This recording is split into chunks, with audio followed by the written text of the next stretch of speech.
Hi everyone, my name is Sarah Beth, and I just finished reading The Mysterious Affair at Styles by Agatha Christie.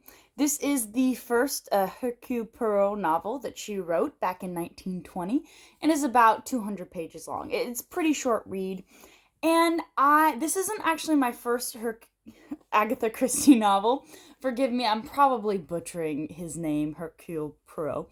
But I previously to this read Death on the Nile, which I truly enjoyed. I remember going to see the movie and being very disappointed by the movie, but really liking the book. So I picked up this book, which is the first of the series, just to see how it all began. Because as I don't think I'm making too big of a claim by saying that Agatha Christie is one of the most revered authors in terms of mystery. I would call her very much a classical author, and I would say this is a very easy classic to read. There is definitely if you have trouble reading classic books, I think this is probably one of the easiest to jump into, just because, yes, the prose is of a different caliber that we are used to with modern literature, but it is still very much readable. I think there was only like one or two pages where I went back and was like, wait, whose relationship is this to why? Not exactly understanding the social context, but I was able to get it through a second read through, so I don't think it was too hard to read if you're scared of classics in any way. I actually really enjoyed this book. I see how this sparked, you can see on the back all of the different Hercule Poirot's novels, and I see how it sparked that many novels just because the way that she writes is so riveting. Even though this book, the funny thing is it's not trite at the time, but it's very much one of those aha, Scooby-Doo moments at the end. Though I feel this book is less so. Like, you can definitely kind of see how it got to that point, but at the same time, you knew that it was third act reveals all the way.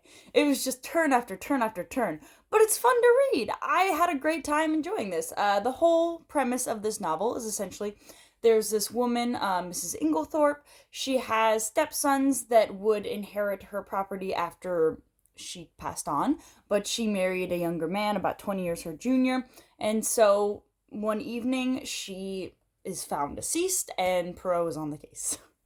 So, essentially, he's brought on by our narrator character, who is just this younger gentleman who happened to know the Inglethorpes, the Cavendishes, who are her stepsons, and he's just happened to be there at the time of the crime.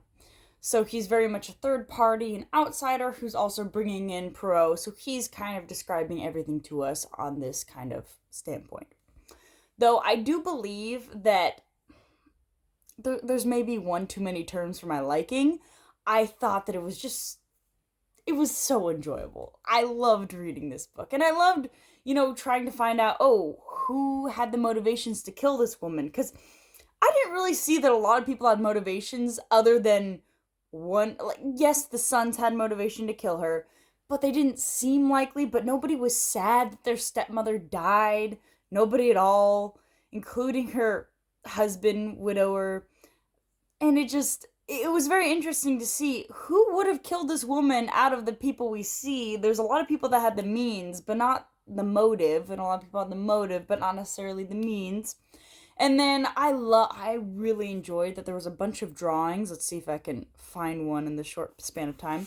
Throughout the chapters, such as this, where you can actually see whose room is whose, where everything's stationed. It was almost like playing a game of Clue, but with a book, and it explains everything to you. You have Agatha Christie going, this man was here with the candlestick in this room and performed this murder. Basically just outlining everything for you, which I enjoyed, and you didn't get that until near the end. So you're trying to piece together by yourself, but maybe I'm just not smart enough. I can't piece it together. I tried. I think that I was as dumb as our narrator character because I thought the same ways as him. Maybe I was a step ahead of him at times, but most of the time, like, oh yes, of course it's this man that killed her. Of course. And only to realize, nope, Sarah, you're stupid. Poirot's over here. And you're very aware of the fact that Poirot is not, how do I put it? he's definitely neurodivergent. At least that's what it's shown. I mean, he's constantly tidying things up. I'm like, maybe OCD, maybe a little bit. He has to have things fit together perfectly so that he understands the case. And if there's one piece of evidence that doesn't fit, it's the most damning of all. So it was interesting to see how that played back in this time period, because this is 1920s. The one thing that didn't age well about this novel is there is somebody that is revealed to be a Jewish German spy, and I was a little bit confused by this because I didn't realize that the book was published in 1920s. And for those of you that don't know, the war is actually mentioned in this book, but the war that's mentioned is World War One. But they never specifically say World War One, because at that time period you didn't know there was going to be another one. So when I thought about the war, for some reason I thought World War II. And when they revealed that a German Jewish spy came out, I was like, this makes no sense. I said to myself, why would the Germans use a Jewish spy? Only to realize, Sarah, you're an idiot. This is World War One, and this is before the events of World War II transpired. So of course Agatha Christie's not gonna know that that's not a possibility. So I do not blame the author. I don't think that in that case, I don't think it aged poorly. I just think, knowing what I know now, it seems kind of strange to have found out. But alas, it's great. I highly recommend this book. If you like mystery and you've been staying away from this because it's a classic, don't. It's so much fun. If you love Scooby-Doo, read it. Okay, this is the starter of Scooby-Doo. This is what it all came from. Gotta say. Anyway, I hope you enjoyed my review. Once again, highly recommend it, and have a good one.